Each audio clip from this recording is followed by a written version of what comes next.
d'un vol de butinage, les abeilles sont capturées. L'écotoxicologue Lucas Jecker et son équipe récoltent 500 abeilles. Les abeilles sont capturées lors de leur atterrissage devant le trou d'envol au moyen d'un tube qui les aspire. Chaque boîte en plastique contient une centaine d'abeilles. Les chercheurs colorent les abeilles avec une poudre rose non toxique afin de les reconnaître lors de leur retour à la ruche.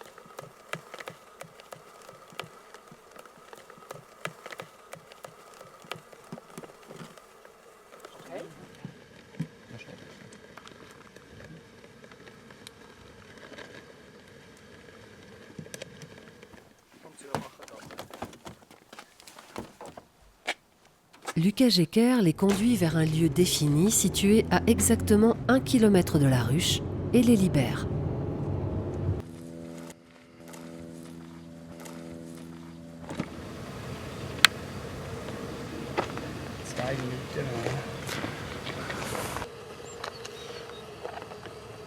Les abeilles qui sont familiarisées avec leur environnement retournent directement à la ruche.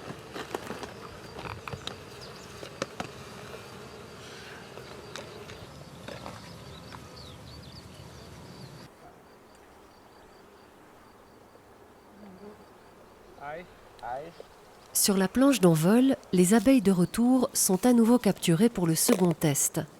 Grâce à la couleur rose, les chercheurs reconnaissent les abeilles libérées quelques instants plus tôt, autrement dit, celles qui connaissent bien le chemin de retour à la ruche.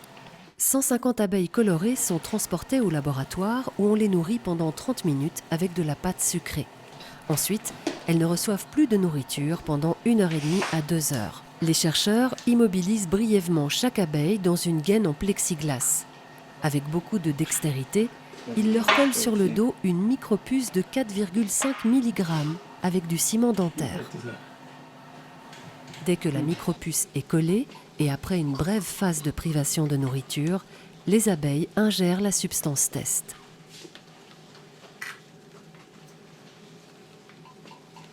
Les abeilles de chaque récipient ingèrent une dose définie de substance test par le biais d'une solution sucrée.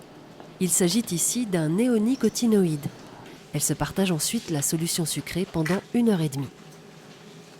Après cette phase de nourriture, les abeilles restent 1 heure tranquilles, puis on les nourrit à nouveau avec de la pâte sucrée.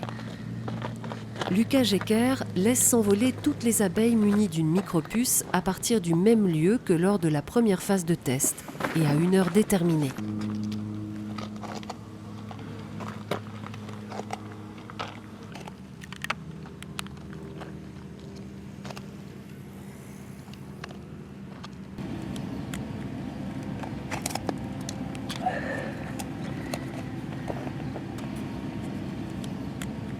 Devant le trou d'envol de la ruche, des émetteurs-capteurs enregistrent l'entrée dans la ruche de chaque abeille grâce à la micropuce collée sur leur dos. De cette manière, toutes les abeilles de retour sont enregistrées, de même que la durée qu'elles ont mise pour retourner à la ruche.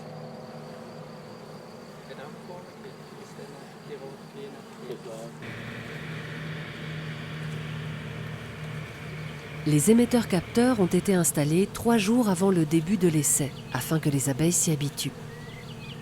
Cet essai a montré que la dose la plus élevée de substance test a eu une influence sur le retour des abeilles.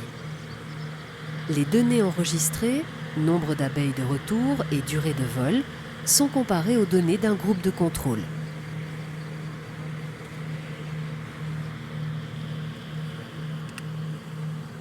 Les données de tous les pays participants sont mises en valeur et comparées pour la validation de la méthode. La reconnaissance et l'homologation de cette nouvelle méthode de test par l'OCDE dépend de ces résultats.